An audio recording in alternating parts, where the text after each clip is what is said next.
Bueno, es sencillo. Si yo fuera un TikToker o un influencer, dijera, ¿ha probado usted el melón con yogur? Le recomiendo usarlo. Después de esta mezcla, usted lo mezcla un poco.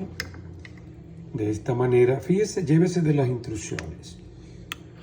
Mezcla hasta que bote un poco de jugo el melón. Y luego agrega otro chorrito de yogur y ya está listo. Se olvidará toda la vida de sus malestares de espalda, de sus dolores de cabeza y jamás volverá a sufrir de estreñimiento. Solo melón con yogur. Olvídese además de problemas intestinales.